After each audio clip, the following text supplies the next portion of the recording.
We have people joining in as we speak, but I think we can start with the introductions if the chairman and the speaker are okay with that. Sure, sir. Lovely. Thank you. Thank you to the speaker and the chairperson for being with us today. It gives me great pleasure to invite Dr. Smruti and Dr. Nachiketa back to our forum. They have been on this forum earlier, and they are the young Turks who are going to take our fraternity forward in our academic ventures. And I'm really proud to have them both on this platform. And they are the ones who are going to be the torch bearers of the academic perspectives that we need to have. And they both are very good at what they do. They both are excellent speakers. They both are people with very astute perspectives. So it's great to have them with us. It gives me great pleasure to introduce Dr. Nachiketa. He's done his post-graduation from the Civil Hospital and Medical College at Ahmedabad. He's worked as a government psychiatrist at Daman for an extensive period of time. He's a visiting psychiatrist at various hospitals in Navsari, and he has his own setup as well. His main interests of areas of interest are personality disorders, neurobiology of psychiatric illnesses, and their treatment modalities. And like all of us, he also aims to have a better understanding of neuroscience of psychiatry and how it can be translated from the bench to the bedside. I couldn't agree more with his aspirations, and I'm sure all of us share his aspirations along the same lines. But let his young age and his cute boy looks not fool you. He is a very sharp mind and very well spoken, very astute in his perspectives. I have interacted with him on various academic forums, and his word carries a lot of weight with a lot of very senior academics. So thank you very much, Nachiketa, to be with us today. And I will now ask you to introduce Dr. Smruti and take over the proceedings, and I'll be back towards the end of the session to give my vote of thanks. Over to you, Nachiketa. Thank you, sir. Good evening, everyone. Today, our speaker is Dr. Smruti Karambekar. She has completed her studies MBBS and PG from Bhavnagar, and she is also having a fellowship in child and adolescent psychiatry from ISEM. Currently, she is in private practice since 2019 in Mumbai, and her setup is primarily at Samvad Mental Health Clinic, but she is also attached to a non-profit institute for exceptional children. She is also trained formally in RBT and CBT and currently pursuing trauma-focused therapy from TISS. Today's topic is pharmacokinetics in psychiatry, which I'm sure ma'am would be throwing light on. It is very important topic because most of the times we are focusing on the pharmacodynamics part where we are looking at mechanism of action and receptor targets and at times even beyond receptor to intracellular targets and signaling cascades. However, in day-to-day clinical practice, pharmacokinetic considerations become very important at times and change the dose requirements, even change the effects. There are certain molecules who have differential effect at different levels. So I invite ma'am to present the topic. Thank you. Thank you so much. I'll just share my screen and we can begin.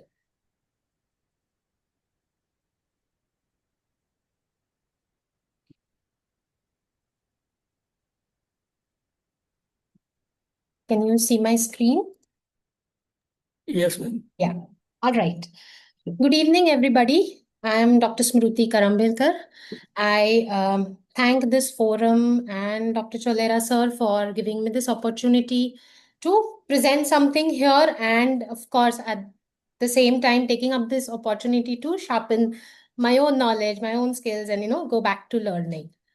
So what we're going to do today in pharmacokinetics of psychotropics, my aim here is two things.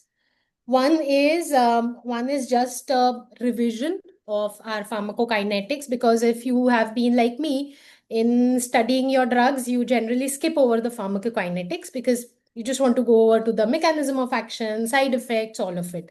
So just a revision of our pharmacokinetics, and most importantly, link it with the common drugs we prescribe, the common side effects we see, the common interactions we see, so that we can be a bit more mindful in our pharmacotherapy prescriptions. All right. So let us first see what is the definition.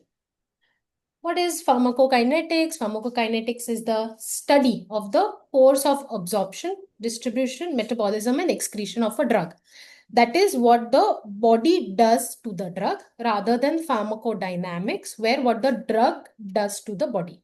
Okay, so we are going to go in each of these steps and see how clinically relevant mechanisms are happening. Sorry. Yeah. So as we see in absorption, what is absorption? So absorption is, of course, the process by which whatever drug we are giving enters the systemic circulation. Now, by this, we can understand that in intravenous, the absorption is 100% because we are directly administering the drug in the systemic circulation. But depending on different ways by which you are administering the drug, you will have different efficiency of absorption, rates of absorption. Of course, there are many modes of administration, but the most common that we use in psychiatry would be your intravenous, IM, sublingual, and peroral modes of absorption. What matters here is how are we modifying this absorption to achieve certain goals. So your absorption can be modified when we use different routes of administration, and how we will come to it a bit more in detail. Another way by which absorption can be modified is the chemical property of the drug. So if the drug is more acidic, it is more easily absorbed from your stomach. If it is more alkaline, it is going to be more easily absorbed from your intestine. If the drug is more polar, then it's so it is more lipophobic. It is more easily sometimes absorbed. If it is more lipophilic, then with food it is absorbed better. So different chemical properties of the drug are going to modify its absorption. Composition of the pill or even the composition of the injectable is going to change the absorption of the drug. So as we know, long acting, we change how the drug is released, which modifies its absorption, delaying its absorption.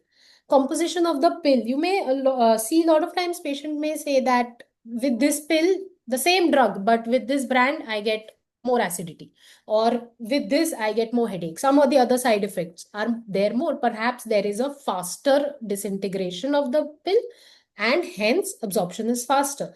So composition of the pill will also change the absorption. Now, state of your body. So if you are having, let's say, a prokinetic state like diarrhea, or you may have IBS, this state of the body will also modify the absorption.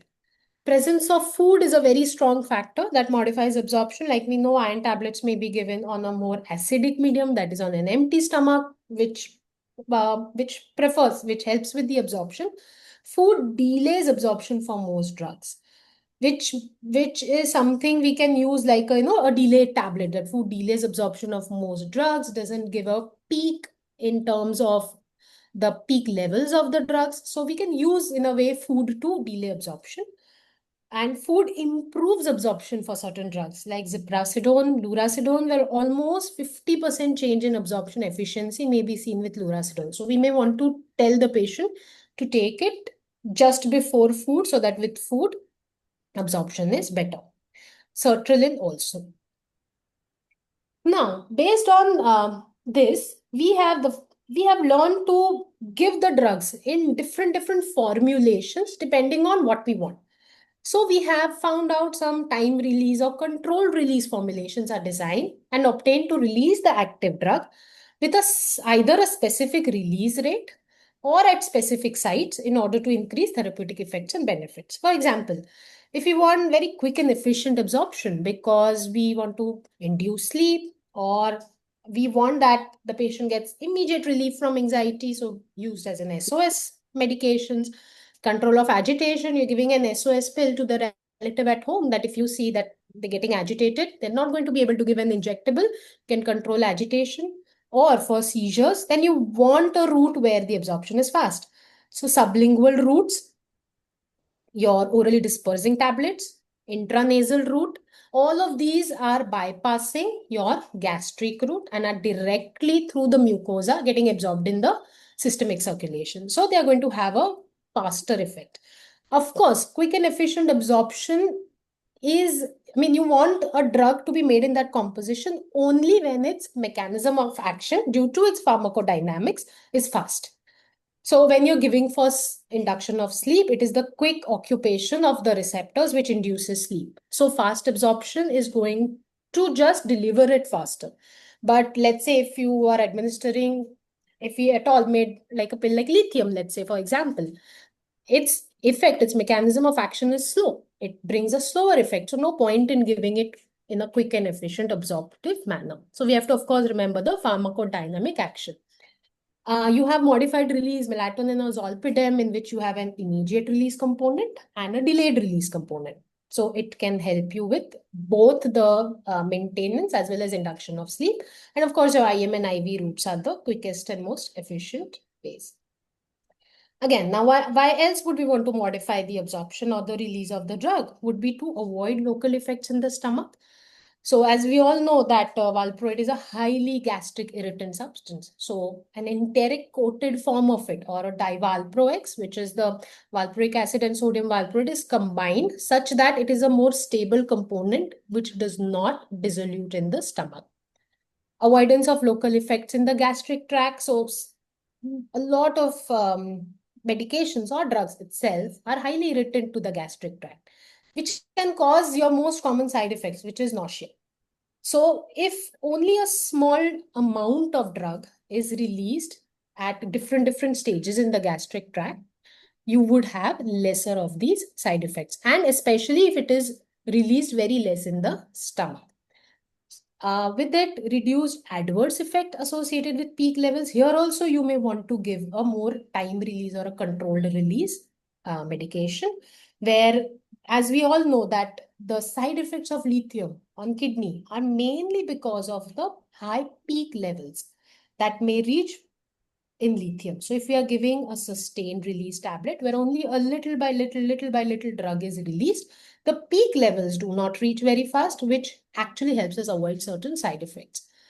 In bupropion, an extended release tablet, we're able to give higher doses in an extended release, which helps decrease the chance of seizures. Otherwise, we may not have been able to give higher doses.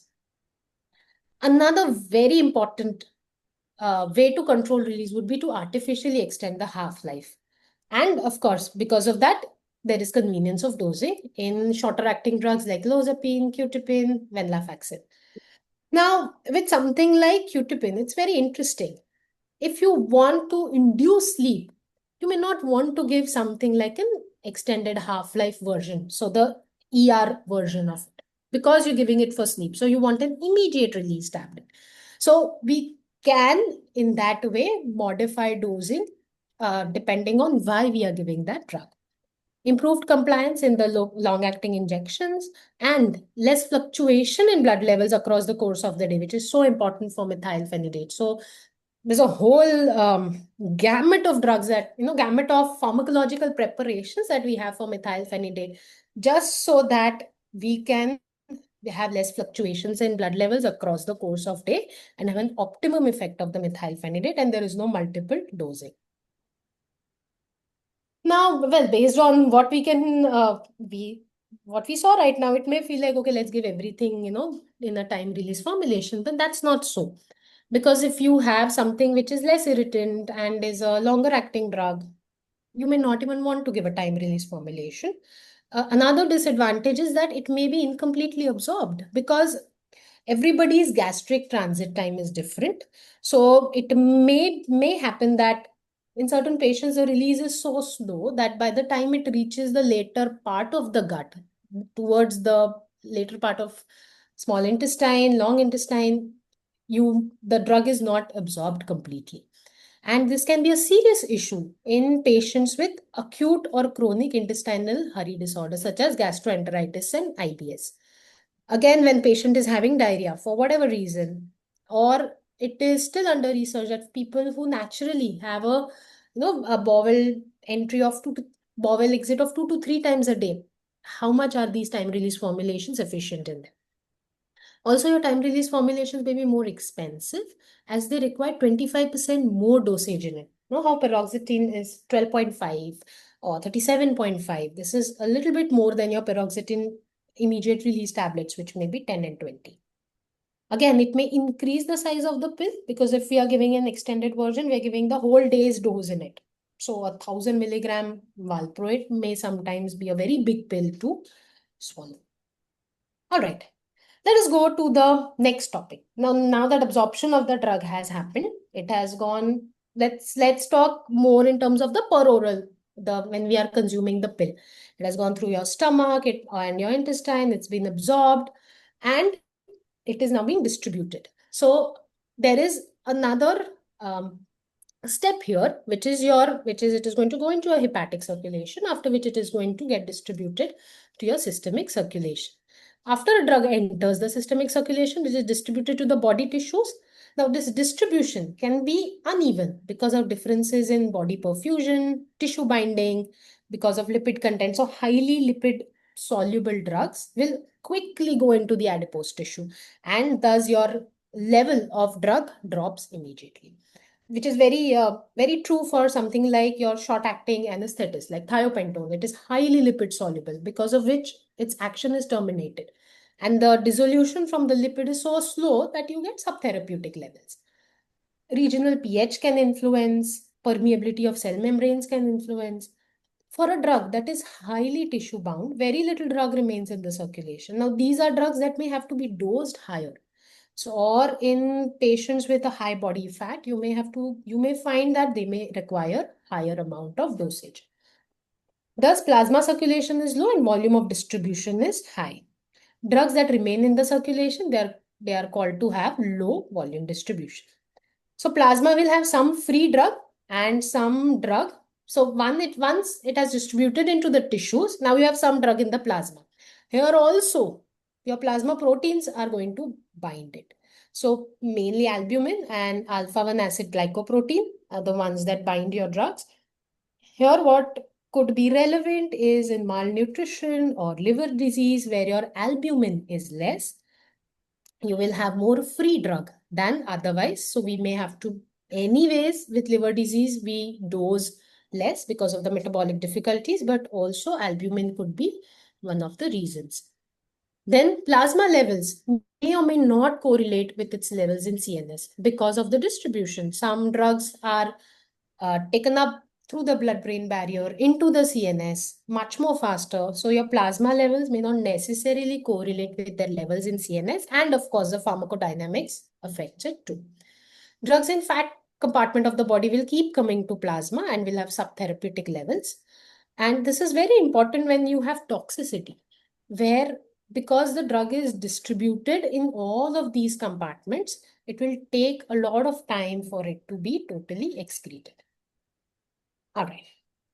So based on your levels of absorption and its distribution, you have what is called the bioavailability.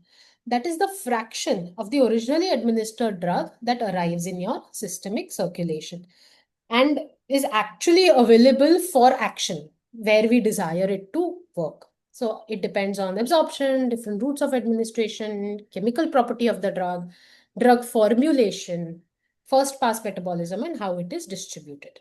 Other factors like age, sex, physical condition, presence of food, all of it will of course affect the bioavailability. Now, let us go to metabolism. Here we come to a big chunk of how we may want to see how drugs are acting with our body. So metabolism is basically the process of change in the chemical. Here we are talking about metabolism in context of drugs, which is change in the chemical composition so that it can be easily excreted. Our body, our liver, poor thing, all it does is it's on vigilance. Anything that comes in, it is just checking it, that should I keep you? How should I change you? What are you going to do to my body? And it is constantly in the process of changing it such that either it is converted into something more active or it can be excreted easily.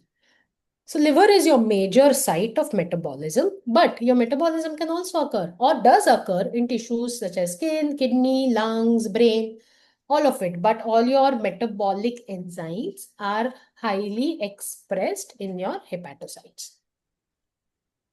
Now, consequence of the metabolism. It is conversion to a more polar or a more water-soluble substance, which can be either pharmacologically inert or this, we have tried to hack this metabolism. We know that the drug after entering the gut is going to go into the liver. So we want to hack that metabolism and we've said, okay, we'll give prodrugs such that after that metabolism, it gets converted into a far more active metabolite. So sometimes that prodrug is converted into an active metabolite. It is important to remember this because when we are talking about all the cytochrome P enzymes, where certain drugs are substrates for these cytochrome P enzymes, that doesn't necessarily mean that your drug is turning inert. In fact, for some drugs like let's say fluoxetine, QTPIN, it actually means that it is, or sertraline, it is turning into something more pharmacologically active than your drug. So when we are saying that certain enzymes are induced or inhibited, it is important for us to know, is the prodrug a more potent or a less potent form of the original drug? All right. So your metabolism, now that your drug has gone into the liver, it will undergo these two types of reactions called phase 1 and phase 2. Phase 2 reactions may sometimes follow phase 1, may not even follow phase 1, and may be independently happening in terms of directly phase 2 reactions. So your phase 1 reaction is where your this enzyme called cytochrome P450 works. So they are found in your endoplasmic reticulum in the microsomes. So here they're going to change. So whatever your drug is, they're going to make a change on it. So either by oxidation, reduction, hydrolysis, they're going to form a change in that drug. So one metabolite is going to be produced. Now this metabolite sometimes will also undergo a phase 2 reaction where we are adding another substance, an endogenous substance. We have certain substances. We add that to any drug such that it becomes even more polar so that it is easily soluble in bile or urine. Very commonly, glucuronic acid, sulfate, glycine, glutathione are added. Either of these reactions ultimately help the drug eliminated in the kidney or via the bile in the stool. For many drugs, metabolism will occur in two phases. For some drugs, only phase 1 or only phase 2 reactions will occur. These phase 1 reactions, this one, is what is more affected in your liver disease. So when we know the drugs which are more highly metabolized by the phase 1 or the cytochrome P, we have to ideally avoid them or be mindful of their dosage.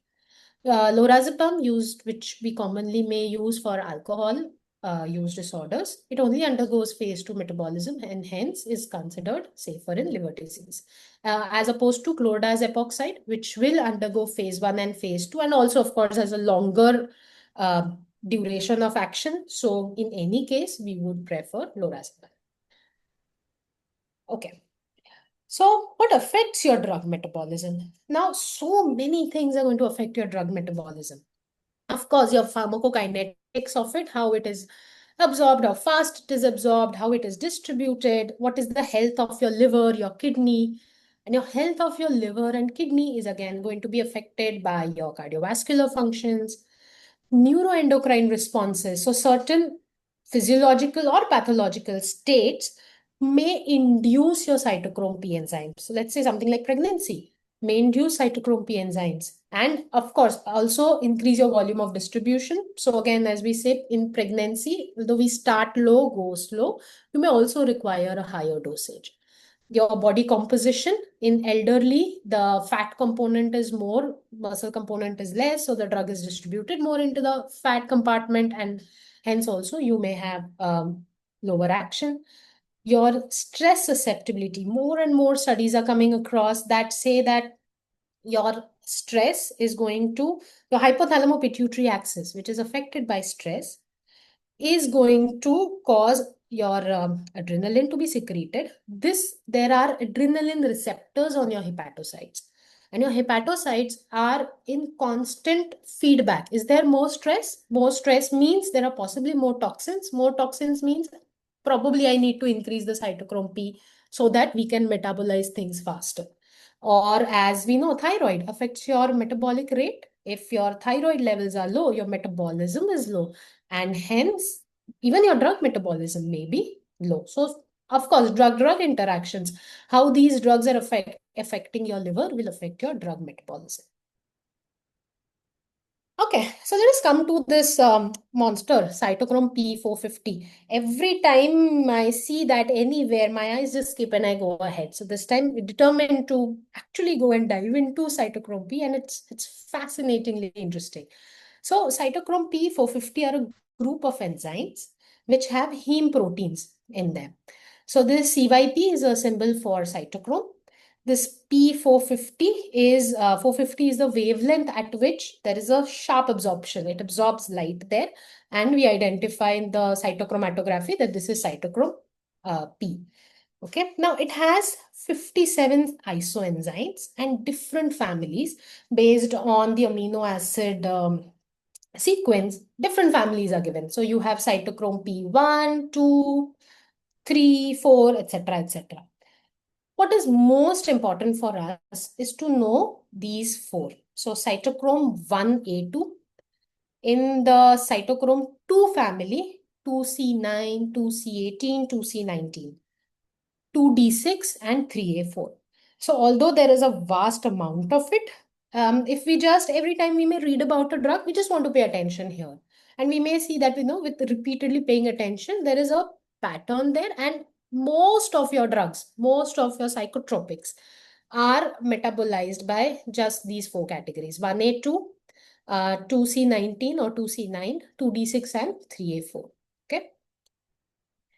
Now, any drug, when it interacts with your cytochrome P450 or cytochrome P450 interacts with it, it is either a substrate for it, so it is, converting it into those phase 1 reactions, or because cytochrome P450, there is a feedback, so it can be induced if there is more drug of it.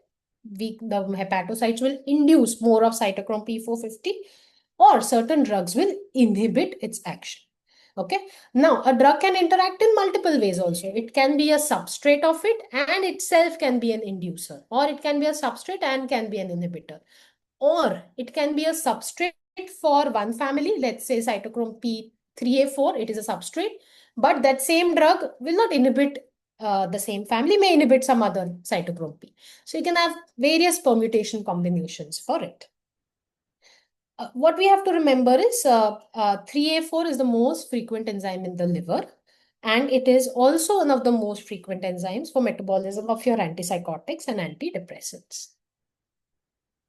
All right, so we have 4 metabolizer types which are based on the polymorphisms that we find in cytochrome P2C19 and 2C19 and 2C9. Please forgive, I've not written that here. And cytochrome P2D6.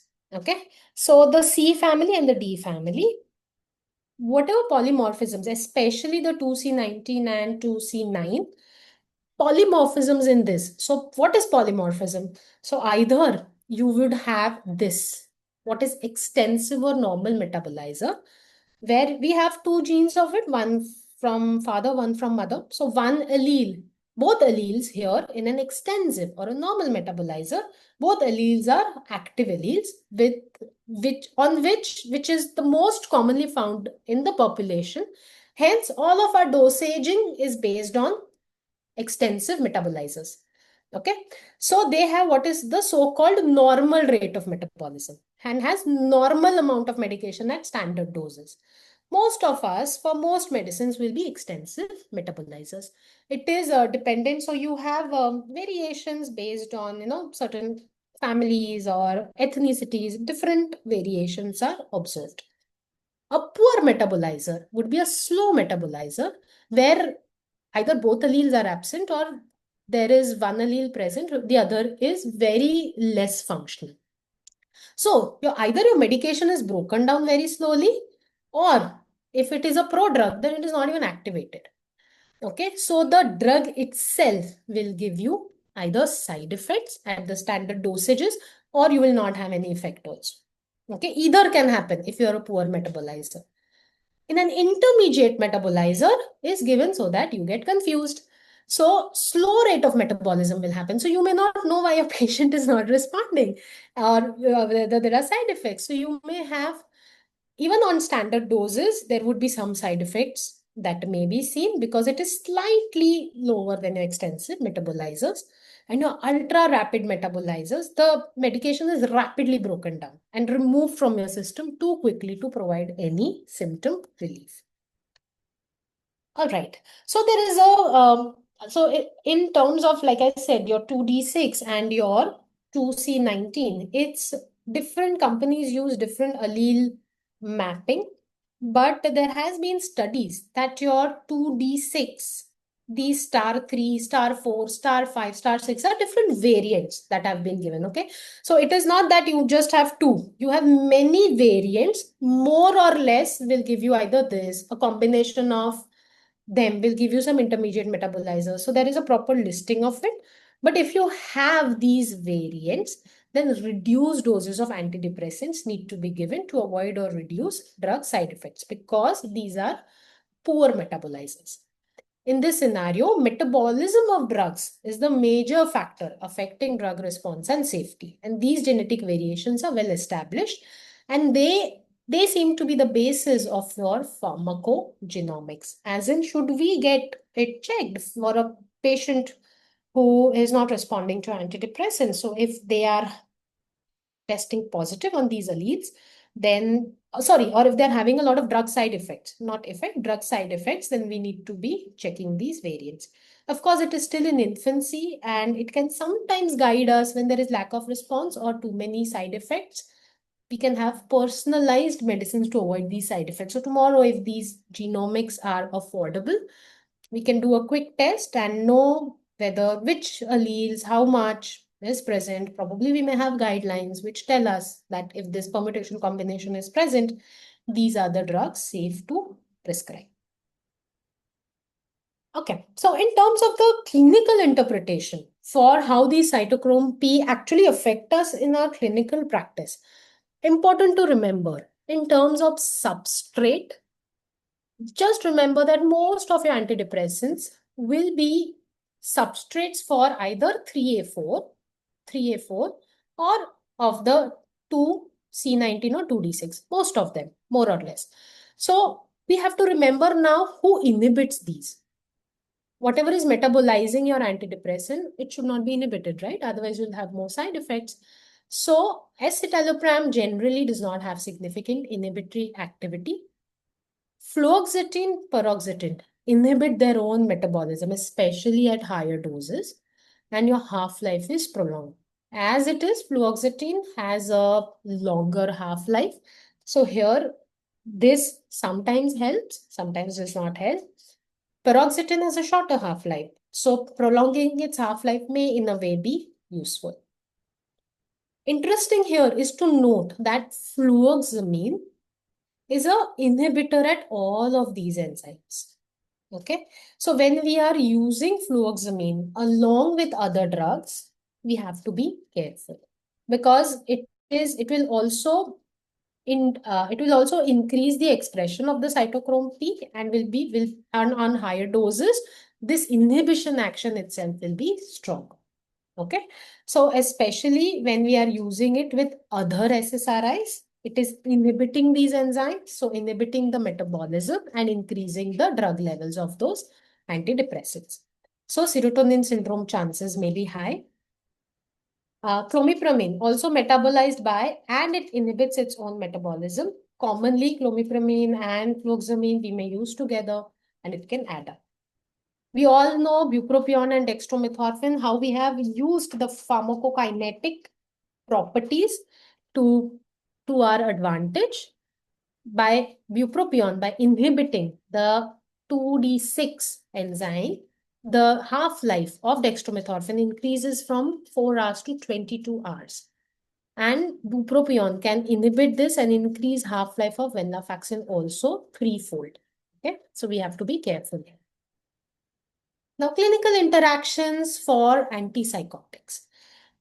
See, there are going to be a lot of interactions when you actually look at the book. And luckily for us, mostly in clinical practice, there don't seem to be very dangerous interactions happening. We just have to add that fine tuning, that nuance to our prescriptions, and be mindful that these pharmacokinetic interactions could be responsible for a loss of effect or side effects. Is why we need to keep a few points in our mind. Okay.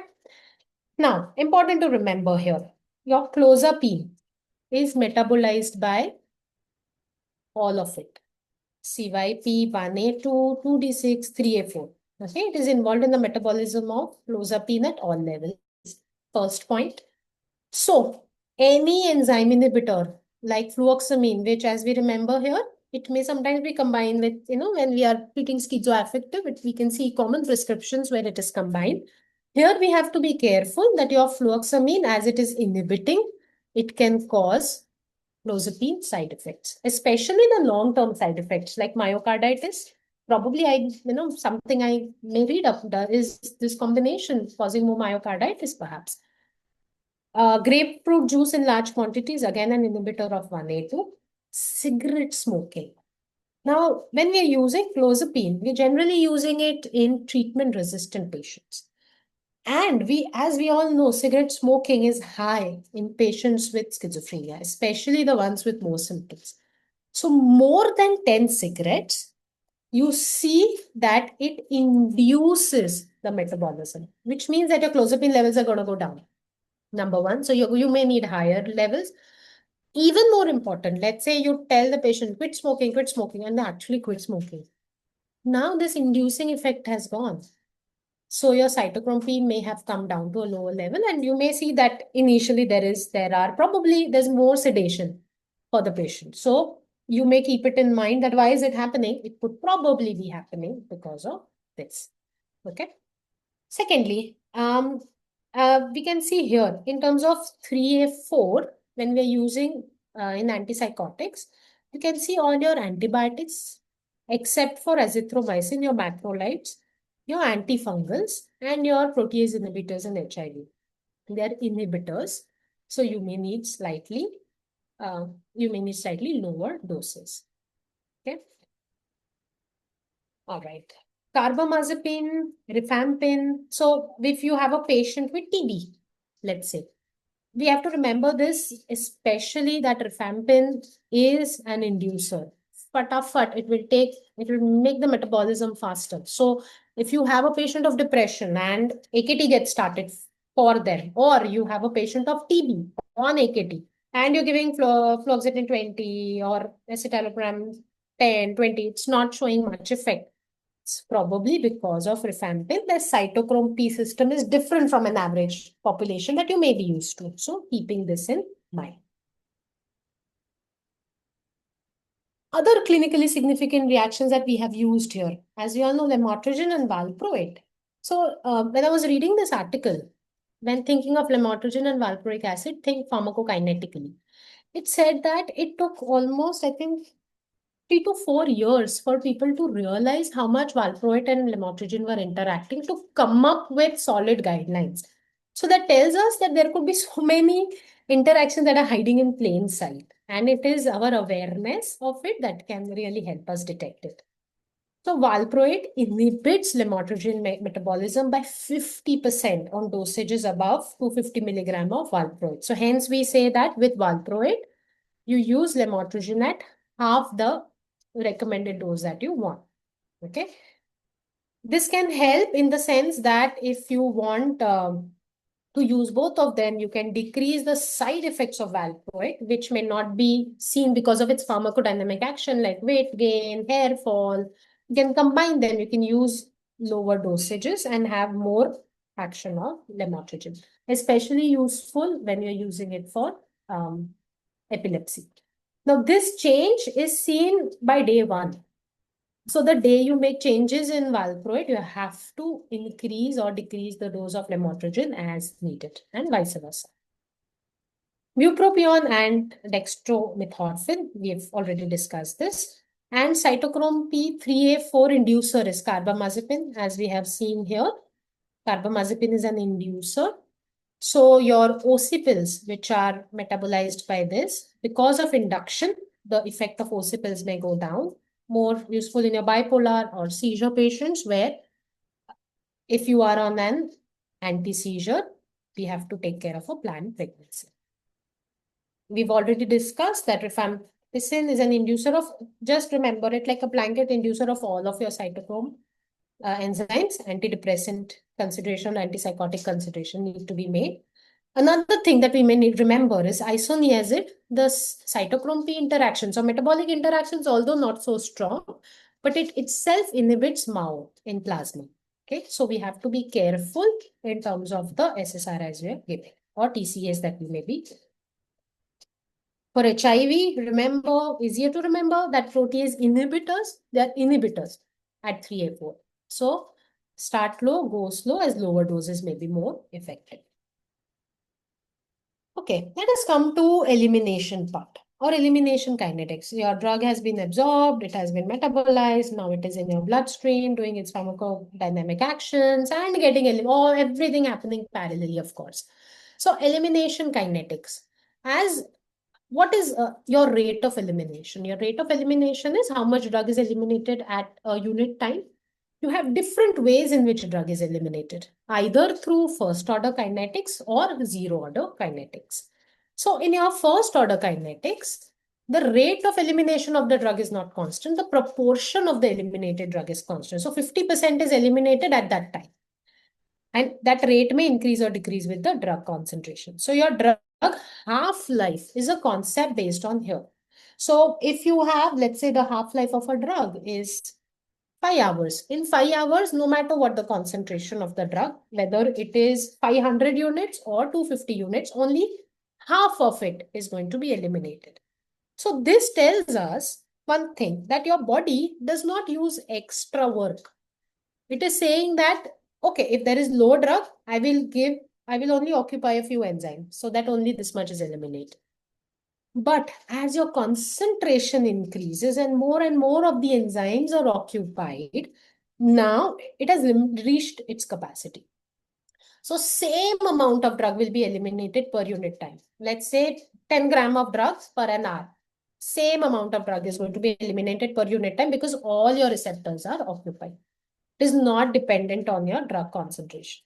So alcohol, phenytoin, or drugs at higher concentration, toxic levels is saturation of metabolism. This is important if your patient has overdosed. Then half-life may become irrelevant because your body has gone into zero order kinetics, and only when the levels fall below a certain level will its half-life first order kinetics may come back. How do we use this half-life in our daily practice? We use this half-life to understand when steady state concentration is going to be reached. So the half-life represents the time required to reduce the plasma concentration of the drug reached in steady state by 50%. So as we can see here, with repeated administration, now a steady state will be reached. Okay. So it takes 4 to 5 half-lives for a steady state concentration to be reached. Now we know that the drug will always remain at this steady state. So the rate of elimination and the rate of addition becomes the same. And it goes vice versa also, that it takes 4 to 5 half-lives for the drug to be eliminated from your body. Appropriate loading doses can be given whenever necessary if we want to achieve a steady state concentration fast, and then maintenance dose can be changed accordingly, as we may do with anti-epileptics, valproate for mania, etc. Using this half-life, we can sometimes take care of the side effects. So let's say if you have a longer half-life drug and you feel that there are side effects happening, wait till some drug has a half-life of, let's say, 3 days. So if we do not give additional drug, by the third day, you will have reached 50% concentration. Now you can start at half the dosage, such that you don't need to necessarily stop from zero and restart again. You can use the half-life to guide you. And with longer acting drugs, as you know, there will be the drug maintained at a higher limit, so missed doses occasionally may not matter. Drugs with shorter half-life, we have to know that something like clozapine, quetiapine, which both have a shorter half-life of 12 hours, need to be given as sustained release preparations. And propranolol, levetiracetam, gabapentin, pregabalin, all of these need to be given in your sustained release preparations. Drugs with long half-lives take a long time to reach steady state, but this is usually of little consequence for us sometimes, because onset of clinical benefits is usually independent of the half-life of your psychotropic drugs. So this half-life is more in guidance for us for the side effects, which may be faster, but for the clinical benefit, it takes a longer time. A long half-life can, of course, be disadvantageous if rapid washout is desired for any reason, including the experience of adverse effects.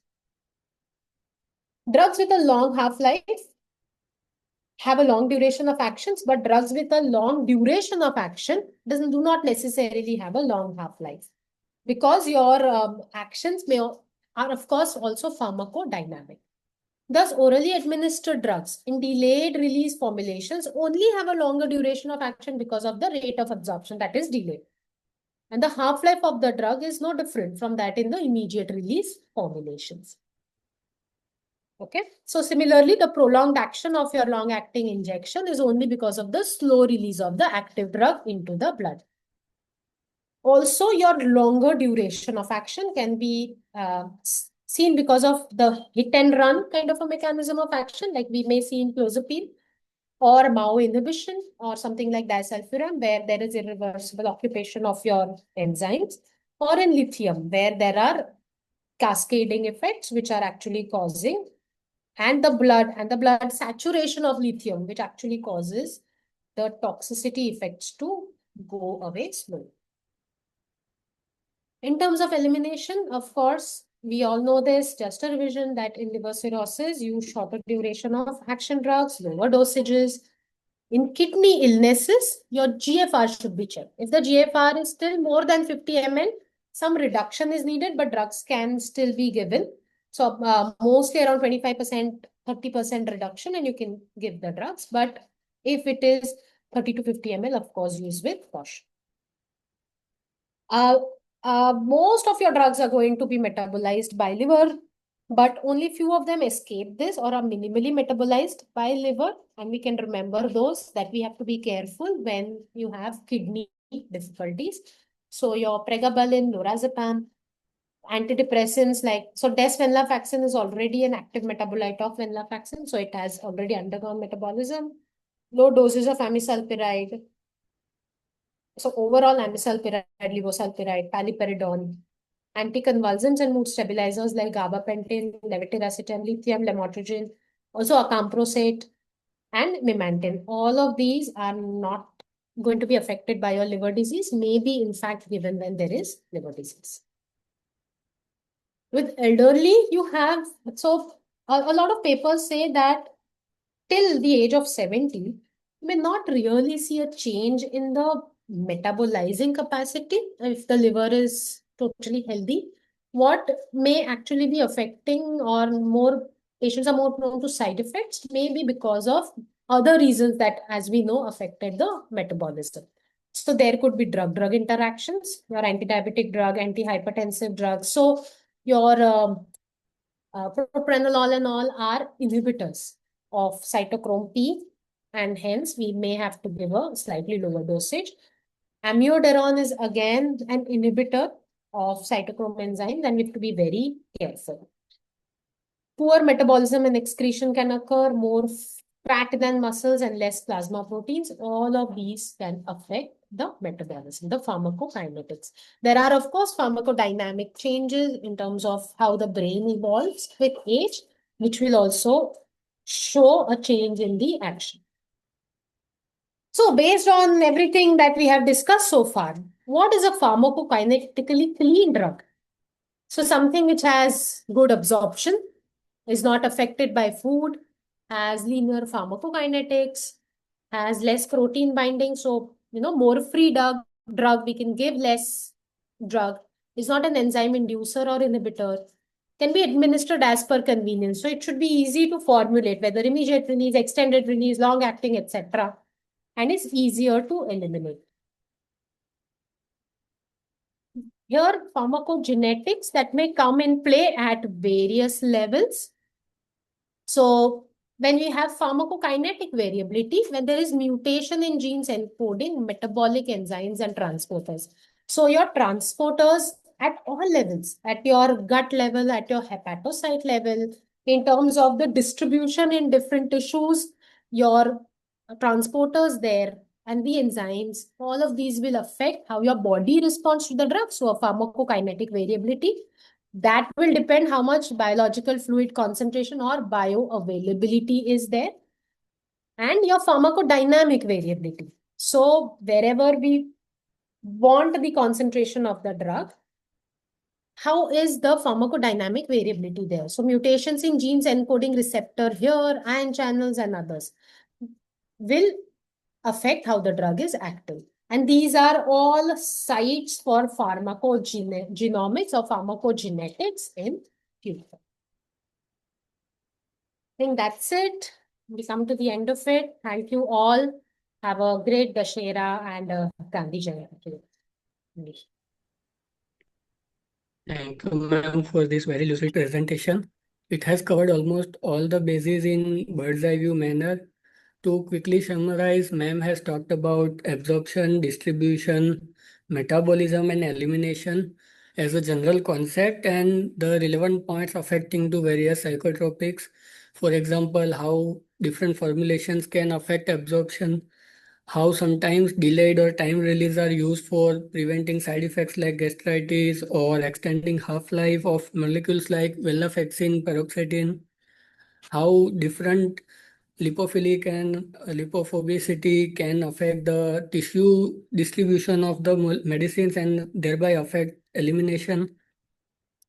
Ma'am has also talked about phase 1, phase 2 metabolism in liver, how many medicines go through phase 1 and phase 2 both, but some like lorazepam can only go through phase 2. Then there was a discussion on CYP 450 system and how 1A2, 2C9, 2C18, 19, 2D6, these are the common ones, and 3A4 being the most common. How various pharmacogenomic variations specifically affecting metabolism can affect the clinical response by poor, intermediate, normal, or ultra rapid metabolizers. Ma'am has also talked about zero and first order kinetics and how various medicines follow that, particularly alcohol and phenytoin at higher doses follow zero order kinetics. That is, their rate of elimination is not halving at certain period of time, but a fixed amount. So the time taken to clear out is longer in toxicities. And lastly, ma'am has talked about how various medicines and their pharmacokinetics are affected in liver and kidney diseases. Largely, if in case of kidney, GFR is above 50 ml, then we are relatively safer side. And in case of liver, although we do be careful with all the medicines, but some medicines like pregabalin, lorazepam, desvenlafaxine, amisulpiride, paliperidone, lamotrigine, even memantine, they are not that much affected by liver diseases, so we can safely give them. In case of elderly, there is poor metabolism and ongoing concurrent medicines like diabetes or hypertension medicines make drug-drug interactions more relevant.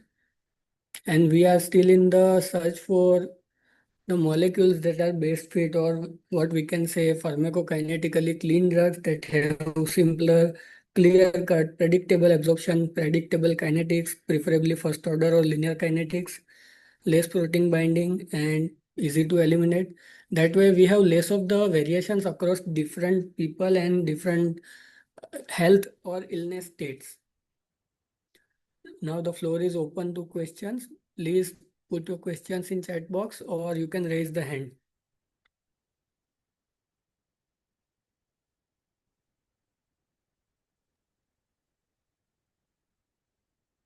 So while all other questions come, I have a question from my own side, one or two questions.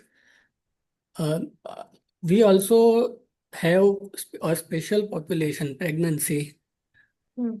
I understand that the pregnancy is itself a huge topic, pharmacokinetics, but if you can give a brief outline of the clinically relevant points.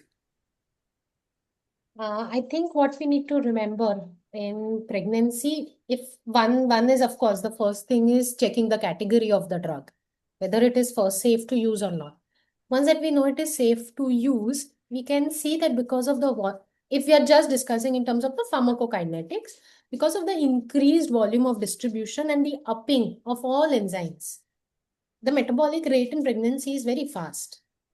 So we may see a very different effect of drugs. So especially our patients with schizophrenia or bipolar who are already on these drugs, we may see that we may need to up the dose. So where we have to carefully counsel the patient that don't worry, if we can see there is a loss of effect, like some agitation is coming back, some mild paranoid symptoms are coming back, we may see that if we have ensured compliance, then what remains as a cause for the loss of effect of that drug could be a pharmacokinetic change. So we would have to keep that in mind. Thank you, ma'am. There is a question. I am not able to figure out the username. It is just the device name. But the question is, what is the difference between different preparations like SR, ER, and XL? Okay. So generally these are more like sustained release is more an umbrella term. So sustained release is where you may have it's how the pill is made. Okay. So you could have a layer of drug covered with a layer of inert substance, then a layer of drug.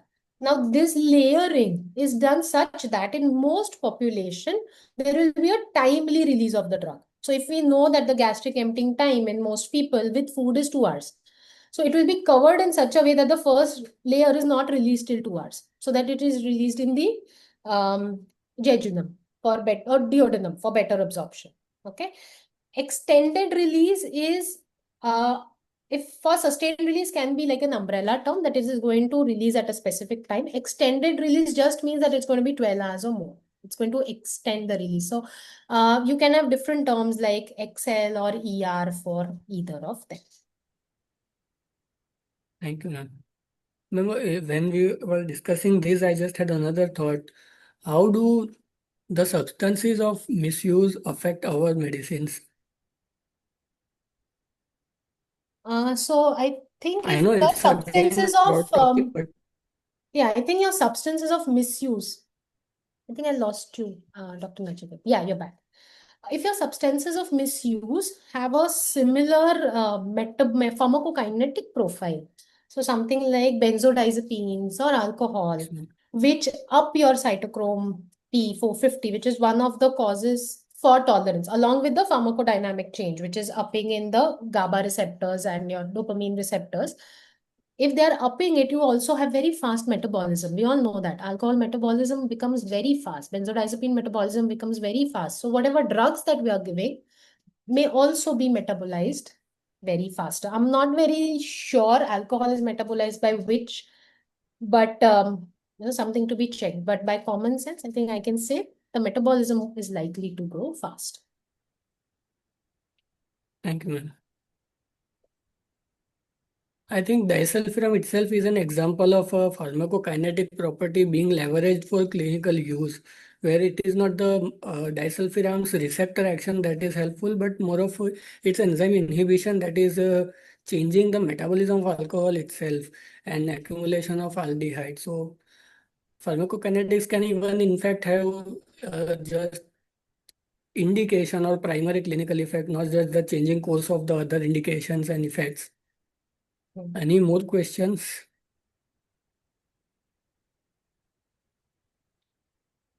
I think while I was reading, what really fascinated me was how your body is changing its cytochrome system based on stress. So in depression itself, which is a hypercortisol state for some patients, and they are stressed, they may require higher doses not just because of pharmacodynamics, but because of pharmacokinetics. And hence your dosage will go lower when, let's suppose, a psychosocial stressor is gone. So it's your body's ability to just bring homeostasis. It is at so many levels. We just barely scratch the True, ma'am. surface. In fact, the whole area of xenobiotics, any foreign agent introduced in body and how body metabolizes it, and the variations, pharmacogenetic variations, especially given today's topic, we were talking of pharmacokinetic variations, but then dynamic variations are also there. And many a times, both of them are associated with certain changes which actually alter the course of cellular metabolism. And those things like affecting ATP system or endoplasmic reticulum and all those things. Broadly speaking, those changes that change the metabolism of medicines are also responsible of propensity for psychiatric disorders. So let's say, for example, depression. Some pharmacogenetic variations are affecting first increasing tendency for depression, at the same time reducing medicine response. Dr. Nishikant has thanked you for the enriching information.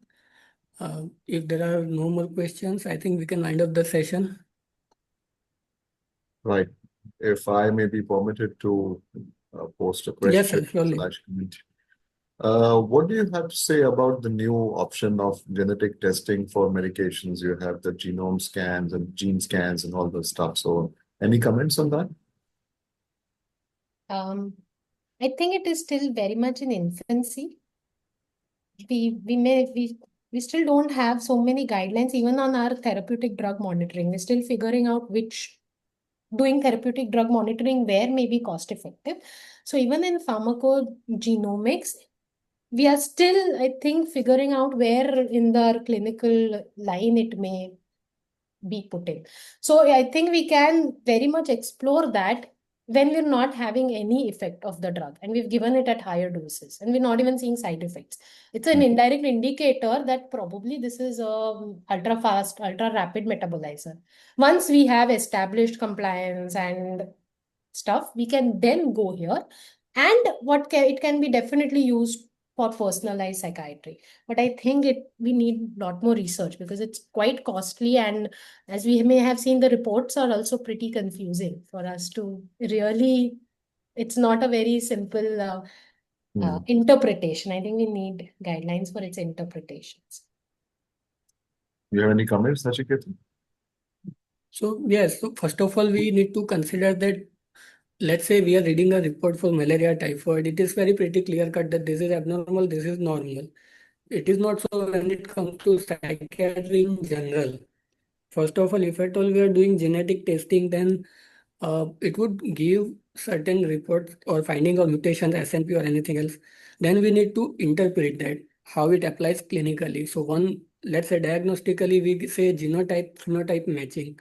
Something like that we need to do in pharmacokinetic and dynamic genetic testing also. Let's say we stick to pharmacokinetics and we found out that the person is ultra rapid metabolizer.